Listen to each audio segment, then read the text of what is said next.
And so this is Christmas. 51 seasonally adjusted poems, written and read by Brian Bilston. This book is for life, not just for Christmas. Before proceeding further, please consider this poem carefully. Estimates suggest that as many as 500 copies of my books were abandoned in the weeks following last Christmas, many of which revealed signs of neglect, dust, uncracked spines, etc., and mistreatment, dog-eared pages, unseemly doodling, or damage consistent with having been thrown at a wall. Often these books were unable to find their way back again afterwards, and ended up drifting into a series of low-paid or unsuitable jobs, employed as coasters or door jams, or in the propping up of wonky desks and kitchen tables. One copy became a makeshift table tennis bat in an underfunded community centre. Others were found sleeping rough in boxes left outside charity shops. With great poetry comes great responsibility, and so, before embarking on this book, ask yourself these important questions. Am I committed to it? Can I offer it the home it deserves? Am I prepared for the impact it might have on my life? Part 1. It's beginning to look a lot like November. It's beginning to look a lot like November. Everywhere you go. Halloween's reduced to clear. Christmas will soon be here. There's only another 50 sleeps or so. It's beginning to sound a lot like November.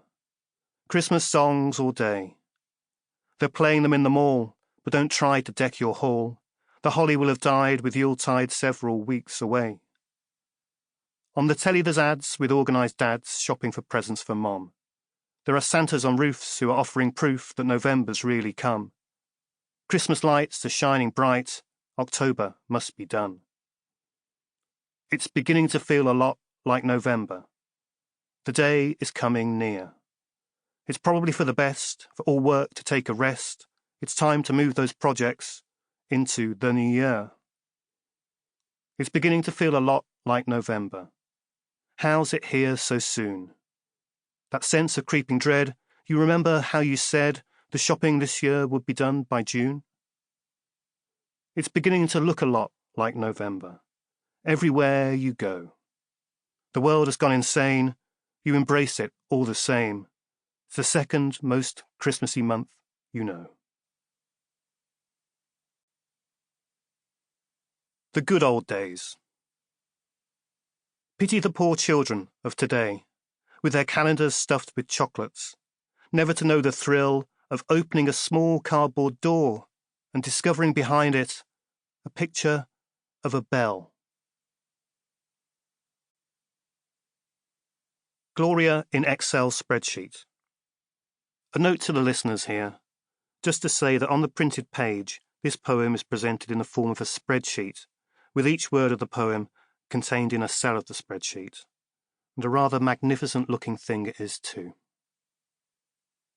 Weary of the dull hours she'd spend writing Christmas cards to all her friends, and thinking of how best to say the same old things in different ways, Gloria made an Excel spreadsheet, a huge data set in which to keep a record of her friends, with details of each name, address, phone number, email, plus gender, class, age, place of birth, star sign, shoe size, net annual worth, until she'd built the most exhaustive reference, from views on Brexit to voting preference, and 1,000 other useless facts.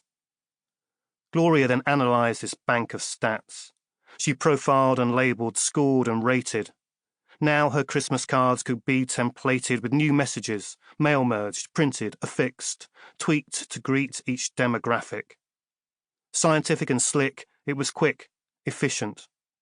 Next Christmas, she was friend deficient. Jealousy is the thing with feathers. Crow. Look at that. Look, would you? There he is again. Adonis, adored, adorning, season's greeting, tweeting, oi, stop it. Oh, my bleeding heart.